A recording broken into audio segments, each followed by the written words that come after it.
Hi, I'm Jack Yankoviak. And I'm Zack Bendig. The author of Breathing Underwater, Alex Flinn, was born in Glen Cove, New York, and raised in Syosset, New York. At age 5, she began pondering the idea of becoming a writer with the approval and support from her mother. She sent her first poems and short stories to magazines like Highlights and Crickets.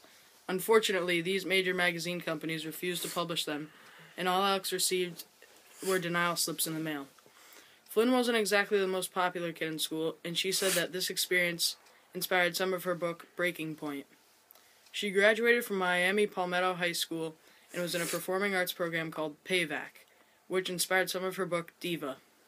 For the story pattern, we found that Breathing Underwater has all the aspects of a voyage and return story type.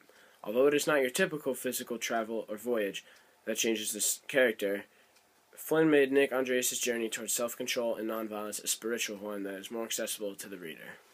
The book begins in a dull, gloomy courtroom in Biscayne, Florida, with Nick Andreas, our 16-year-old protagonist, his frightened girlfriend Caitlin, his abusive father, and a judge who would like nothing more than to destroy Nick. He orders Nick to take an anger management class where he learns the reason for his controlling and abusive nature. He meets new friends and new obstacles that he must overcome. In Breathing Underwater, Flinn utilizes the major unstableness in Nick to throw in twists and turns into the story, always keeping the reader on the edge of their seat. On page 184, the reader indulges in the first time Nick hits Caitlin.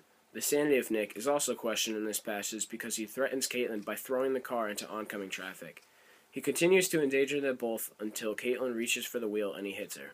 This is by far the most important paragraph in the book because it shows how much Nick needs to be in control. Having the ability to take or continue Caitlin's existence only feeds his need for control.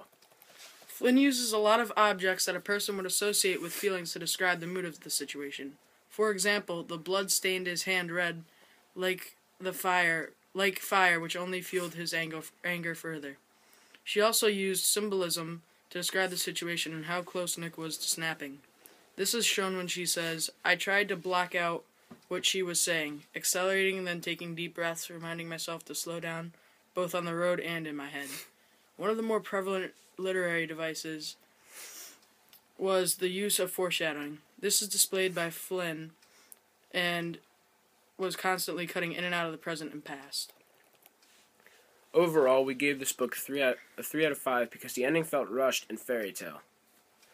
At the end, we were all supposed to believe all of Nick's problems had abruptly stopped after writing a poem he himself called garbage.